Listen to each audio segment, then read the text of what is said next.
povo de Deus, estamos no chamado Domingo do Bom Pastor,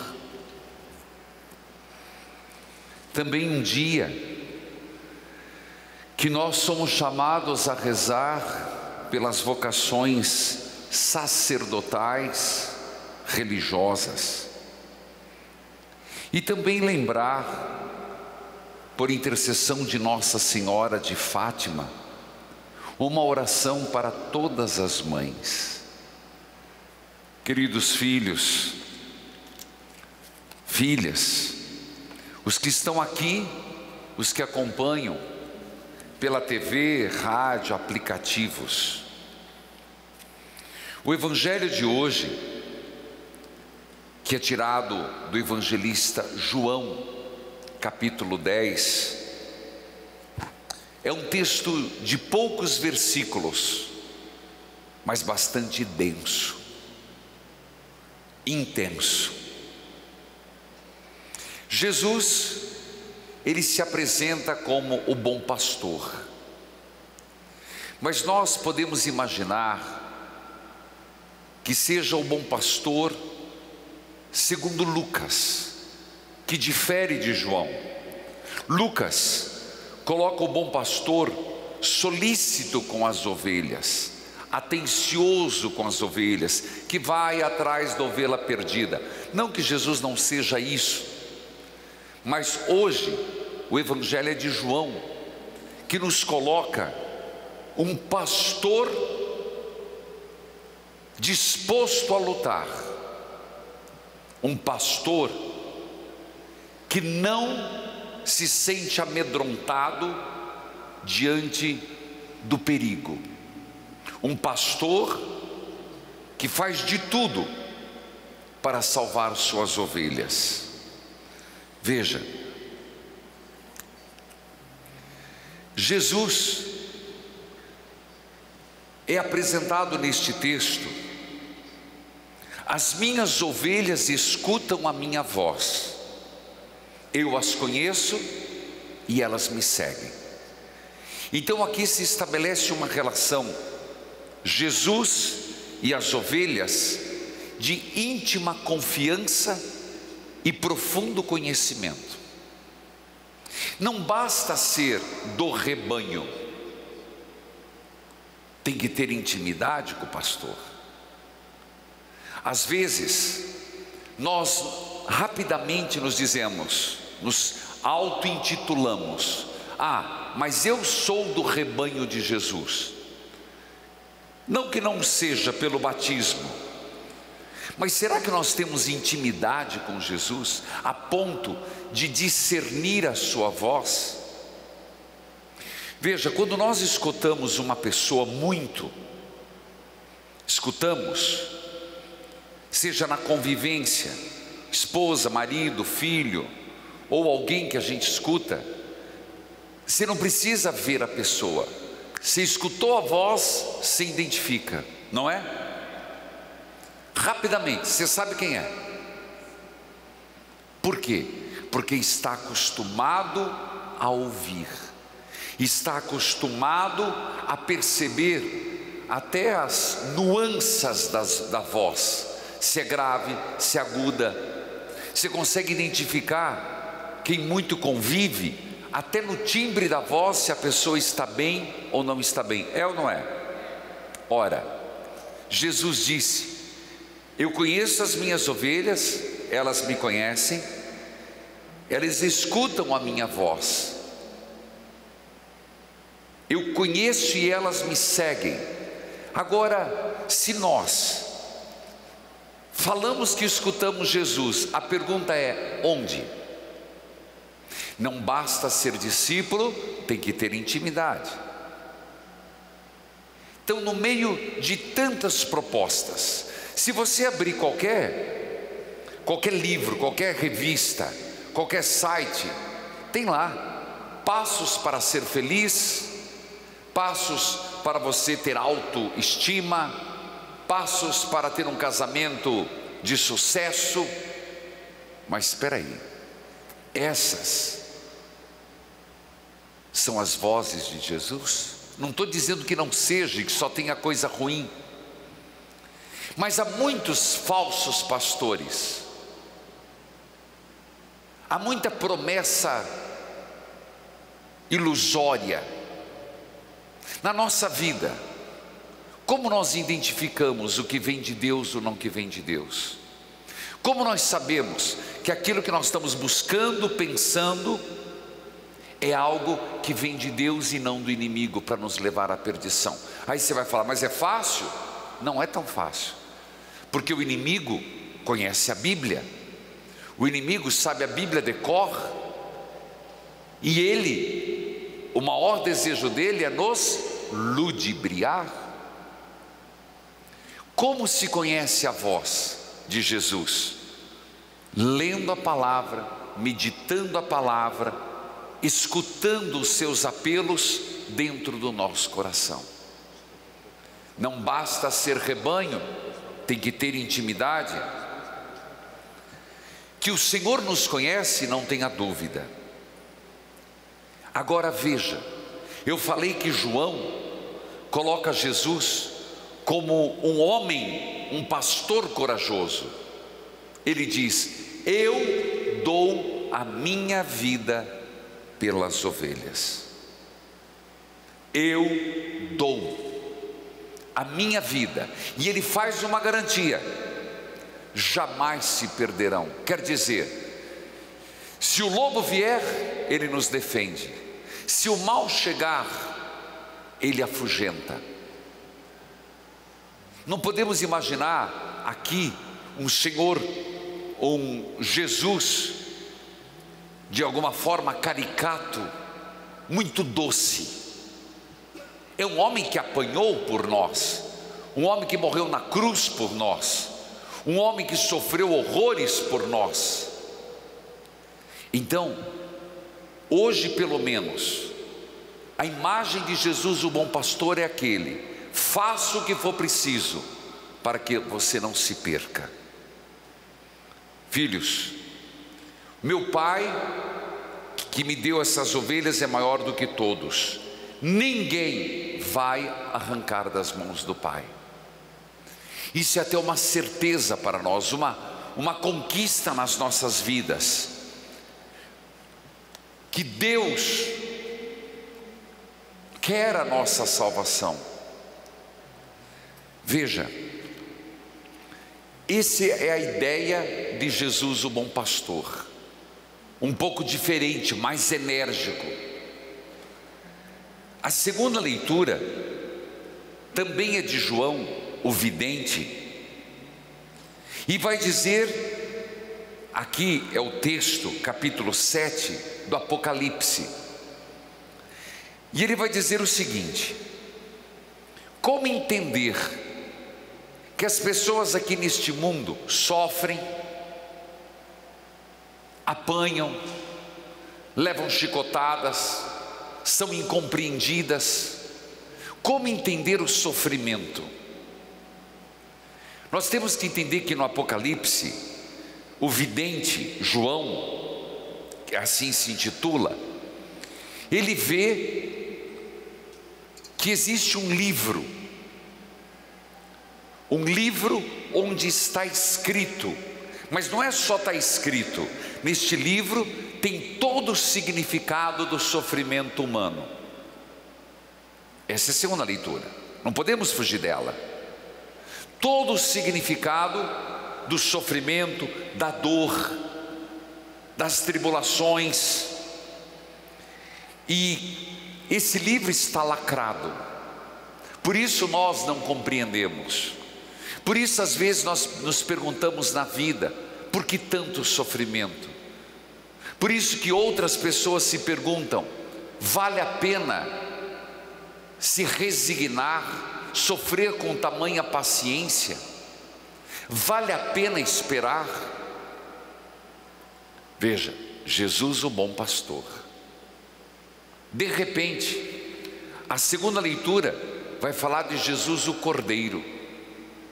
E ele é Cordeiro e pastor. E ele diz que quem vai abrir este livro é o Cordeiro. E de repente, o que é que ele vê? Diante do trono do Cordeiro,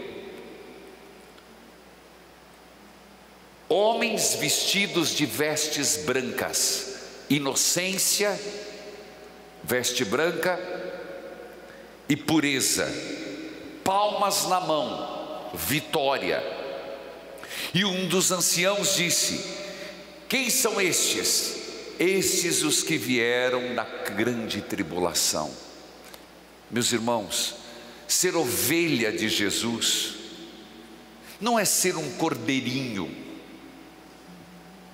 Padre, mas eu gosto de pensar que eu sou um cordeirinho. Tá bom, mas ser ovelha de Jesus é ter atitudes do pastor, que luta, que enfrenta, que diante das tribulações resiste.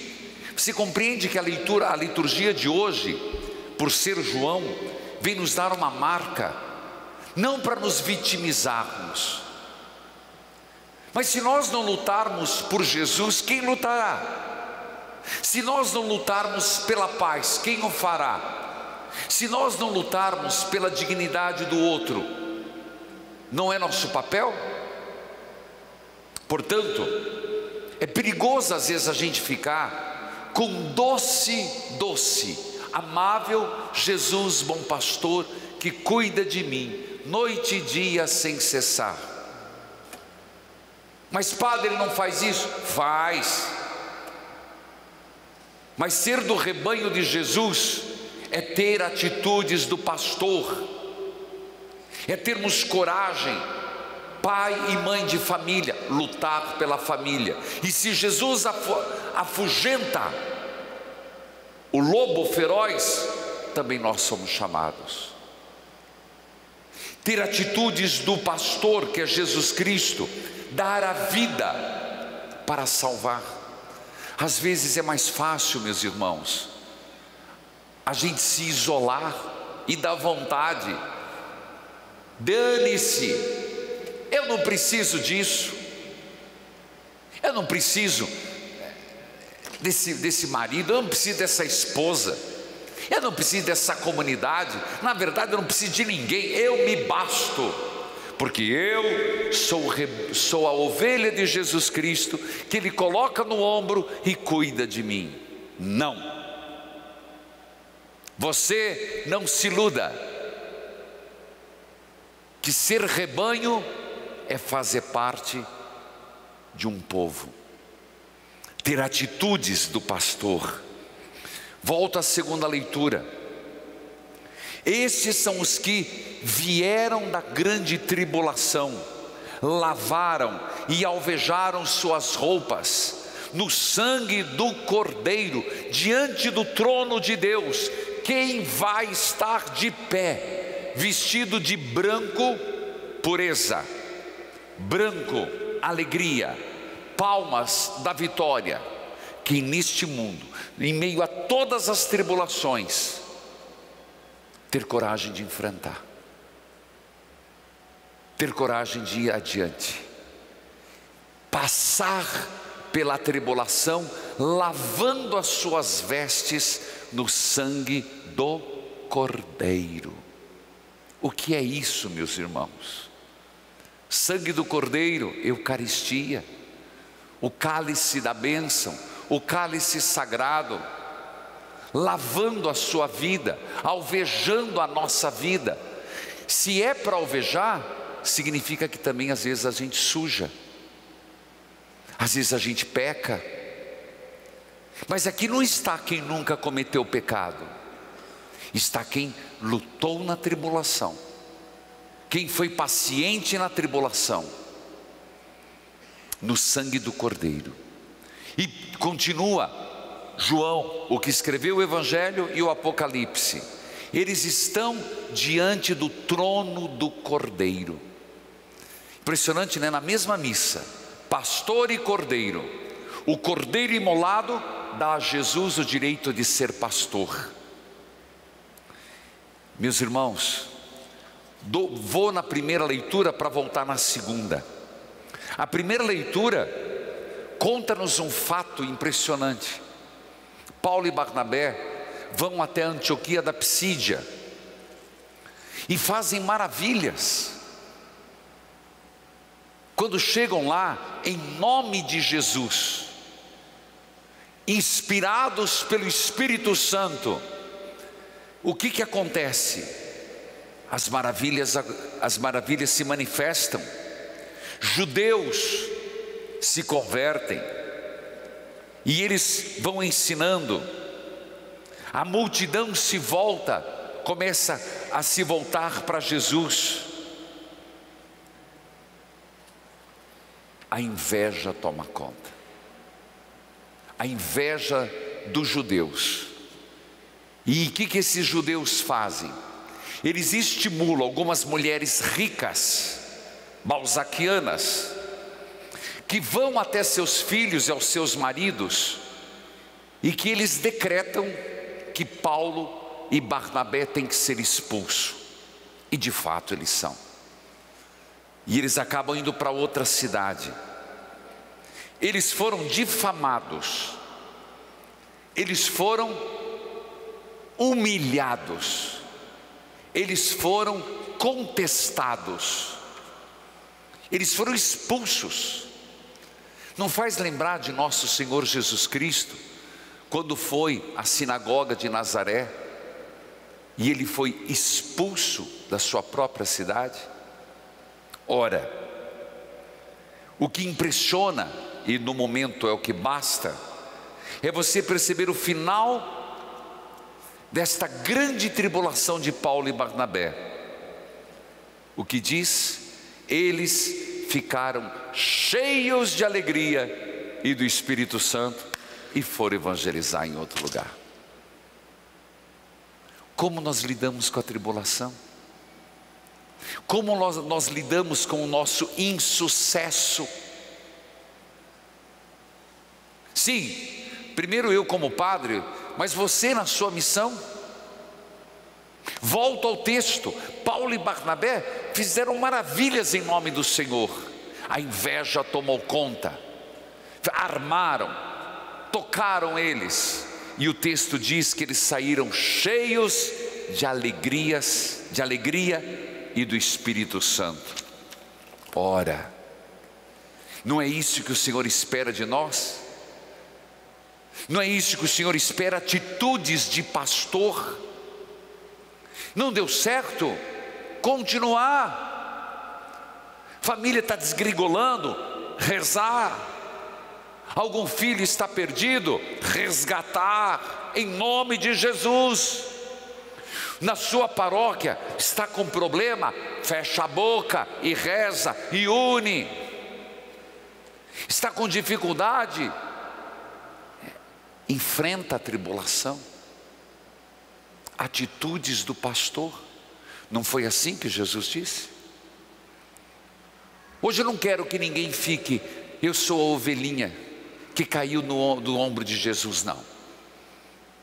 Que o Senhor cuida de nós, Ele cuida, mas que Ele espera de nós atitudes de pastoreio, Ele espera. Ora, se um padre não pastoreia sua comunidade, se um pai e uma mãe não pastoreia seus filhos, se não há um zelo pela família, onde o diabo está tentando de tudo para destruir, conhecemos a voz do Senhor?